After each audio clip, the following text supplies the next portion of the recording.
तो यार आज हम पढ़ने वाले हैं रिप्रोडक्शन इन ऑर्गेनिज्म, पहला चैप्टर है।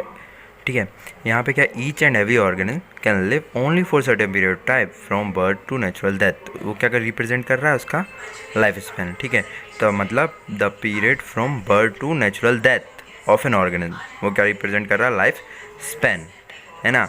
बाकी बीच में यहाँ पढ़ने की कोई ज़रूरत नहीं है, इतना ही पढ़ना है। यहाँ पे मैं बता चुका हूँ रिप्रोडक्शन इन ऑर्गेनिज्म आज हम पढ़ रहे हैं। फिर उसके बाद क्या आ रहा है कि you may not that life span are not necessarily correlated with their size, मतलब कि साइज से उसका जीवन का कोई भी संबंध नहीं है। ठीक है, के क्रू जैसे एग्जांपल दिया, crow and parrot are not very different yet their life span show wide difference. ठीक है, अलग अलग उनका साइज वो नहीं है। अब एक ये क्या है, नो इंडिविजुअल इज़ इनमॉर्टल, कोई भी अमर नहीं है, मतलब डेथ सबकी सर्टेनिटी है एक्सेप्ट सिंगल सेल्ड ऑर्गेनिज्म को छोड़ के। ये सब के सब क्योंकि वो इसलिए क्योंकि एक के बाद एक होता जा रहा है। यहाँ पे आपको ये याद कर लेना है, सबकी ये ऑब्जेक्टिव में पूछा जाता है। मैं ये बोर्ड के पॉइंट ऑफ व्यू से भी बता रहा हूँ और नीट के पे। रिप्रोडक्शन इज़ डिफाइंड, रिप्रोडक्शन क्या बायोलॉजिकल प्रोसेस जिसके अंदर organism give rise to young one, को गिव राइज कर रहा है सिमिलर टू इट सेल्फ। याद रखना है यहाँ पे क्या बोल रहा है, similar to itself, not identical नहीं बोल रहा है, यहाँ पे बोल रहा है similar to itself. Offspring reproduction enable continuity of the species generation after generation, generation के बाद जनरेशन ये रिप्रोडक्शन ही करता है कंटिन्यूटी, ये भी याद रखना है, ये भी एक पॉइंट है। There is a large diversity in biological world, ये भी आप देख सकते हो। वर्ल्ड टू मल्टीप्लाई, अलग अलग खुद ने डिफरेंट मैकेनिज्म, जैसे कि अभी पढ़ना है व्हेन, जब ऑफस्प्रिंग प्रोड्यूस एक सिंगल पेरेंट कर रहा हो विथ और without involvement of gamete formation. यहाँ पे गैमेट फ्यूजन नहीं दिया, गैमेट फॉर्मेशन दिया है। ठीक है, ये आपको यहाँ पे देखना है, उसको क्या बोलेंगे, एसेक्सुअल रिप्रोडक्शन। ठीक है, रिप्रोडक्शन क्या होगा, एसेक्सुअल। जब दो, ये भी गैमेट फॉर्मेशन ये याद रखना है आपको, जब ये एसेक्सुअल होगा। गैमेट फ्यूज़न होगा तो सेक्सुअल, लेकिन गैमेट फॉर्मेशन हो सकता है। गैमेट जैसे कि जब दो पेरेंट पार्टिसिपेट कर रहे रिप्रोडक्शन प्रोसेस में, involve fusion of the male, यहाँ पे fusion of the male and female gamete, इसको बोलते हैं सेक्सुअल रिप्रोडक्शन। एसेक्सुअल रिप्रोडक्शन में क्या हो रहा है, इसमें एक सिंगल कैपेबल प्रोड्यूसिंग ऑफस्प्रिंग को प्रोड्यूस कर रहा है आइडेंटिकल टू वन अदर, और ना केवल खुद के आइडेंटिकल बल्कि पेरेंट से भी आइडेंटिकल। इन टर्म को क्या यूज़ करते हैं, the clone, use to describe morphological and genetically similar individual, उसको क्या बोलते हैं, क्लोन बोलते हैं। जो दो हैं उनको बोलेंगे क्लोन। ये डायग्राम है, ये डायग्राम आपको देख लेना है। ठीक है, फिर ये जैसे कि ये यहाँ पे दिया है, एक दिया है the cell division itself mode of reproduction, mode of reproduction cell division ही है। ठीक है, रिप्रोडक्शन क्या बोल सकते हैं, सेल डिवीज़न।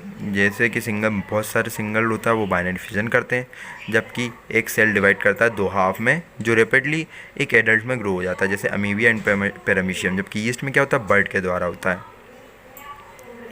ठीक है, जो इनिशियली अटैच होता है पेरेंट से, इवेंचुअली सेपरेट हो जाता है। जैसे किन बहुत सारे फंजाई हैं, different structure, sexual structure produce करते हैं, जैसे जूस्पोर जो मोटाइल स्ट्रक्चर है, ये भी याद रखना है, जूस्पोर मोटाइल है, जबकि कोनिडिया इमोटाइल है, जो भी बोल सकते हैं। कोनिडिया किस में यूज़ करते हैं, पेनिसिलियम कोनिडिया से रिप्रोड्यूस करता है। बर्ड्स हाइड्रा और गेम्यूल स्पॉन्जेस यूज़ करते हैं। ठीक है, और ये मैंने बता दिया कि बर्ड्स कैसे होता है, इनिशियली पेरेंट से अटैच होगा, फिर बाद में अलग हो जाएगा। ये से ये हाइड्रा दिया, ये जूस्पोर का ऊपर ये जूस्पोर दिया है, और इस साइड कोनिडिया दिया है ना, और ये स्पॉन्जेस दिया है। ठीक है, गेम्यूल्स, ये अंदर गेम्यूल्स भरे हुए हैं, है ना। और अब क्या करते हैं, ये थोड़े आगे आ चुके हैं, एक मिनट इसको सेटअप कर लेते हैं। ये से ये भी एसेक्सुअल स्ट्रक्चर दिए हैं। ठीक है, इन सबको डायग्राम को आपको एक बार देख लेना है। जब एक वाइल्ड एनिमल में क्या बोल रहा है, अदर ऑर्गन एसेक्सुअल भी यूज़ करते हैं, लेकिन ज़्यादा यूज़ नहीं करते, इसमें वेजिटेटिव रिप्रोडक्शन यूज़ करते हैं। ठीक है, प्लांट में वेजिटेटिव यूनिट के वेजिटेटिव प्रोपगेशन की यूनिट, जैसे कि रनर, राइजोम, शकर, ट्यूबर, ऑफसेट बल्ब, ये नया ऑफस्प्रिंग दे सकते हैं, उनको बोलते हैं वेजिटेटिव प्रोपग्यूल्स। इन स्ट्रक्चर को क्या बोलते हैं, वेजिटेटिव प्रोपग्यूल्स। तो ये भी याद रख लेना है। फिर ये दो एनुअल नहीं तो ये क्या है, एसेक्सुअल है, ये भी आप समझ चुके हैं कि पेरेंट नहीं है, ये है ना, वेजिटेटिव प्रोपगेशन करते हैं। अब अगला आ गया आपका, जैसे कि टेरर ऑफ बंगाल सुना होगा वाटर बॉडीज़ में, ये एक्वाटिक प्लांट के द्वारा होता है, जिसका नाम है वाटर हाइजन, जो मोस्ट इन्वेसिव वीड है, जो वेयर एवर सराउंडिंग वाटर में ऑक्सीजन को खींच लेता है ये। ठीक है, जिससे फिशेस की डेथ हो जाती है। It drain oxygen from the water which lead to the death of fishes. It is interesting to know that this plant was introduced in India because beauty of flower and shape of leaves के लिए। ये vegetatively बहुत phenomenal rate पे कर लेता है। ये किसके द्वारा करता है? ऑफसेट के द्वारा। ये भी याद रखना, ऑफसेट के है ना। ऑफसेट के बाद किससे रिप्रोड्यूस करता है? ऑफसेट से। जैसे कि आपने देखा होगा पटेटो में स्मॉल प्लांट जो निकल रहा है बर्ड्स, उसको बोलता है आई। वो पटेटो से, उनको बोलते पटेटो से आए। जबकि राइजोम ऑफ बनाना के राइजोम और गिंगर वाले को भी राइजोम बोलते हैं।